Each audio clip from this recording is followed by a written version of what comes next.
सूत जी कहते हैं, महर्षियों, भगवान श्री हरि के अंतर ध्यान हो जाने पर मुनिश्रेष्ठ नारद शिवलिंगों का भक्ति पूर्वक दर्शन करते हुए पृथ्वी पर विचरने लगे।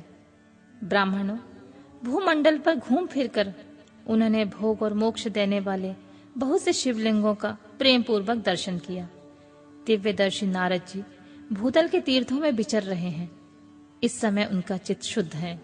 यह जानकर वे दोनों शिवगण उनके पास गए और वे उनके दिए हुए शाप से उद्धार होने की इच्छा रखकर वहां गए थे।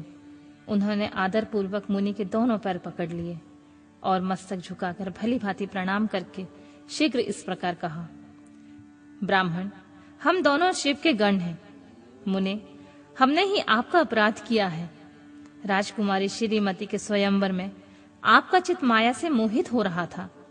उस समय परमेश्वर की प्रेरणा से आपने हम दोनों को श्राप दे दिया। वहां कुछ समय जानकर हमने चुप रह जाना ही अपना जीवन रक्षा का उपाय समझा। इसमें किसी का दोष नहीं है। हमें अपने कर्म का फल प्राप्त हुआ। प्रभु, आप प्रसन्न हो जाइए और हम दोनों पर अनुग्रह कीजिए। नारद जी ने कहा, आप दोनों महादेव जी के गण हैं और सत्पुरुषों के लिए परम सम्मानीय हैं। अतः मेरे मोह रहित तथा सुखदायक यथार्थ वचनों को सुनिए। पहले निश्चित ही मेरी बुद्धि भ्रष्ट हो गई थी, बिगड़ गई थी और मैं सर्वथा मोह के वशीभूत हो गया था। इसलिए आप दोनों को मैंने श्राप दे दिया था। शिवगणों, मैंने जो कुछ कहा है वह वैसा ही होगा। तथापि मेरी बात सुनिए। मैं आपके लिए शापोद्धार की बात बता रहा हूँ। आप लोग आज मेरे अपराध को क्षमा कर दें।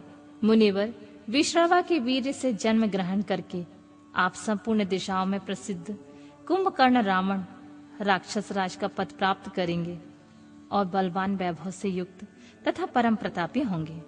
समस्त ब्राह्मण के राजा होकर शिव भक्त एवं जितेंद्रिय होंगे और शिव के दूसरे ही स्वरूप श्री विष्णु के हाथों मृत्यु पाकर फिर अपने पद पर प्रतिष्ठित हो जाएंगे।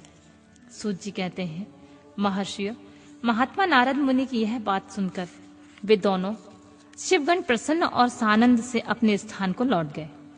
श्री नारद जी के अत्यंत आनंदित हो अनंत भाव से भगवान शिव का ध्यान तथा शिव तीर्थों का दर्शन करते हुए बार बार भूमंडल में विचरने लगे।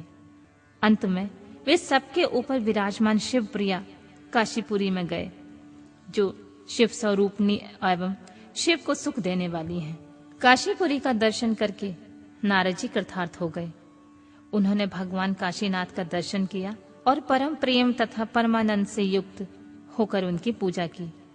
काशी का सानंद सेवन करके वे मुनि श्रेष्ठ कृतार्था का अनुभव करने लगे और प्रेम से बिहल होकर उनका नमन वर्णन तथा स्मरण करते हुए ब्रह्मलोक को गए। निरंतर शिव का स्मरण करने से उनकी बुद्धि शुद्ध हो गई। वहां पहुंचकर शिव तत्व का विशेष रूप से ज्ञान प्राप्त करने की इच्छा से नारद जी ने ब्रह्मा जी को भक्ति पूर्वक नमस्कार किया और नाना प्रकार के स्तोत्रों द्वारा उनकी स्तुति करके उनसे शिव तत्व के विषय में पूछा। उस समय नारद जी का हृदय भगवान शंकर के प्रति भक्ति भावना से परिपूर्ण था। नारद जी बोले, ब्राह्मण, पर ब्रह्म परमात्मा के स्वरूप को जानने वाले पितामह जगत प्रभु, आपके कृपा प्रसाद से मैंने भगवान विष्णु के उत्तम महात्म का पूर्णतः ज्ञान प्राप्त किया।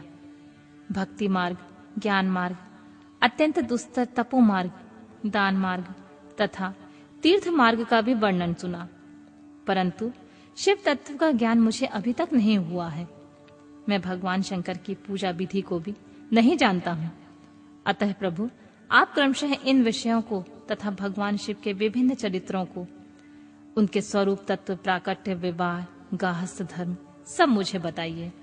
निष्पाप पितामह, ये सब बातें तथा और भी जो आवश्यक बातें हों उन सब का आपको वर्णन करना चाहिए। प्रजानाथ, शिव और शिवा के आविर्भाव एवं विवाह का प्रसंग विशेष रूप से कहिए तथा कार्तिकेय के जन्म की कथा भी मुझे सुनाइए। प्रभु, पहले बहुत से लोगों से मैंने ये कथा सुनी, परंतु तृप्त नहीं हो सका, इसलिए आपकी शरण में आया हूँ। आप मुझ पर कृपा कीजिए। अपने पुत्र नारद की यह बात सुनकर लोक पितामह ब्रह्मा वहां से इस प्रकार बोले,